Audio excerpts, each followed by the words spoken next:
अस्सलामु अलैकुम वरहमतुल्लाहि वबरकातुहू।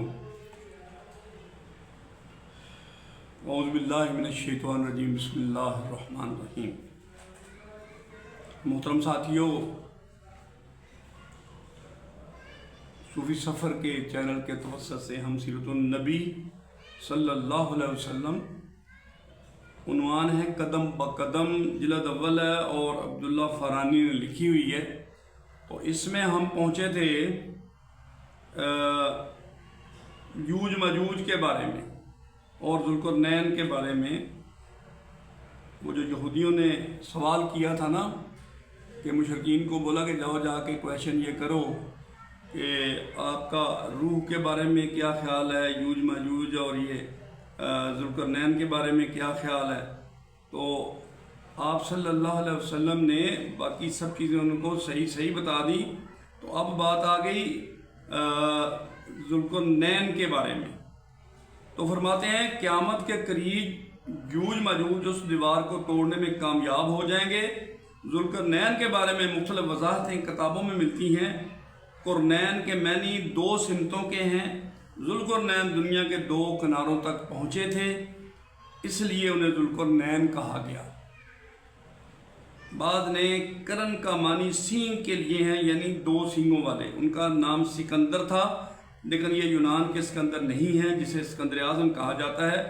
यूनानी सिकंदर काफिर था, जबकि ये मुस्लिम और वली अल्लाह थे। ये साम बिन नूह अलैहिस्सलाम की औलाद में से थे।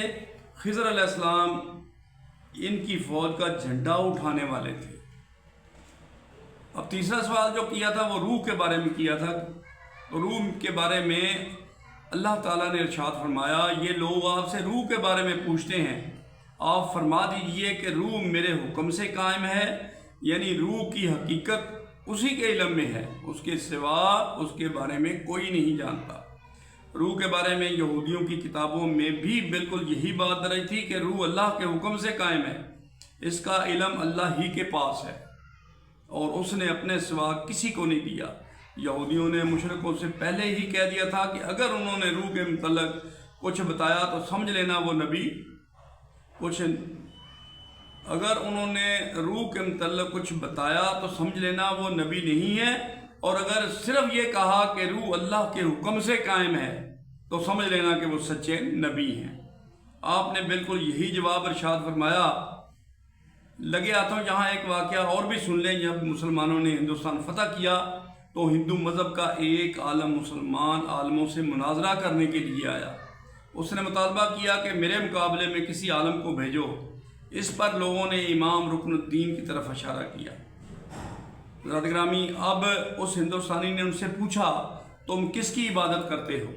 उन्होंने जवाब दिया, हम अल्लाह की इबादत करते हैं जो सामने नहीं है। इस पर उस हिंदी आलम ने पूछा, तुम्हें उसकी खबर किसने दी? इमाम रुकनुद्दीन आलम बोले, हज़ूर पाक सल्लल्लाहु अलैहि वसल्लम ने। इस पर हिंदी ने कहा, तुम्हारे पैगंबर ने रूह के बारे में क्या कहा है? इमाम बोले, ये कि रूह मेरे रब के हुक्म से कायम है। इस पर इस हिंदी ने कहा, तुम सच्चे हो और सच कहते हो। फिर वो मुसलमान हो गया। ज़ात ग्रामी, एक रोज़ हज़ूर पाक सल्लल्लाहु अलैहि वसल्लम अपने चंद सहाबा के साथ मस्जिद हराम में तशरीफ़ फरमाते थे। ऐसे में कबीला ज़ुबैद का एक शख्स वहाँ आया। उस वक़्त नज़दीक ही एक कुरैश मक्का भी मजमा लगाए वहाँ बैठे थे। कबीला ज़ुबैद का वो शख्स उसके नज़दीक गया और इर्द गिर्द घूमने के लगा। फिर उसने कहा, ए कुरैश, कोई शख्स कैसे तुम्हारे इलाके में दाखिल हो सकता है और कोई ताजर कैसे तुम्हारी सरजमीन पर आ सकता है, जबकि तुम हर आने वाले पर जुल्म करते हो। ये कहते हुए जब वो इस जगह पहुंचा जहां आप सल्लल्लाहु अलैहि वसल्लम तशरीफ़ फरमा थे, तो आपने उससे फरमाया, तुम पर किसने जुल्म किया है?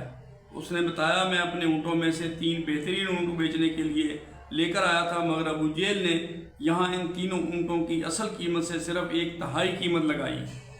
और ऐसा उसने जानबूझकर किया है क्योंकि वो जानता है कि वो अपनी कौम का सरदार है, उसकी लगाई हुई कीमत से ज़्यादा कोई और नहीं लगाएगा। मतलब ये है कि अब मुझे वो ऊँट इस कदर कम कीमत पर फरोख्त करने पड़ेंगे। ये जुल्म नहीं तो और क्या है? मेरा तजारत का ये सफ़र बेकार जाएगा। नबी पाक सल्लल्लाहु अलैहि वसल्लम ने उसकी पूरी बात सुनकर फरमाया, تو ہمارے اونٹ کہاں ہیں؟ اس نے بتایا یہیں خزرورہ کے مقام پر ہے۔ آپ اسی وقت اٹھے، اپنے صحابہ کو ساتھ لیا، اونٹوں کے پاس پہنچے۔ آپ نے دیکھا اونٹ واقعی بہت عمدہ تھے، آپ نے اس سے ان کا بھاؤ کیا اور آخر خوش دلی سے سودا طے ہو گیا۔ آپ نے وہ اونٹ اس سے خرید لیے، پھر آپ نے ان میں سے 2 زیادہ عمدہ اونٹ فروخت کر دیے اور ان کی قیمت بیوہ عورتوں میں تقسیم فرما دی۔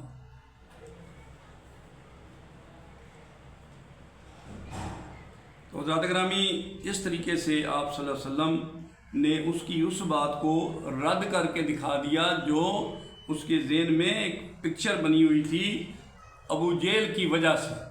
تو ابو جہل نے تو وہ کام کرنا تھا جو ایک جاہلوں کا سردار کرے گا، اور اسی وجہ سے اللہ تعالیٰ نے اس کو بہت بڑی سزا دی کہ اس کا نام ہی ابو جہل رکھ دیا۔ حضرات گرامی، ہم جو کچھ ابھی سیکھ رہے ہیں اس سیرت النبی کے ریفرنس سے، اب ہم نے اپنی اس عملی زندگی میں اس کو شامل کرنا ہے کہ اگر کوئی چیز آپ کے پاس ایسی آتی ہے تو آپ نے ڈنڈی نہیں مارنی، آپ نے حق اور سچ کی بات بھی کرنی ہے، اور سودے میں بھی حق اور سچ کو استعمال کرنا ہے، جو نبی پاک صلی اللہ علیہ وسلم کا دستور تھا، جو آپ صلی اللہ علیہ وسلم کی سنت مبارک تھی۔ حضرات گرامی، اس کے ساتھ ہی ہم اللہ سے دعا کرتے ہیں کہ ہمیں اللہ تعالیٰ کی ذات نبی پاک صلی اللہ علیہ وسلم کے اسوہ حسنہ پہ چلنے کی توفیق عطا فرمائے، اور سیرت النبی کو دل کی گہرائی سے سمجھنے کی توفیق عطا فرمائے۔ وآخر دعوانا الحمدللہ رب العالمین۔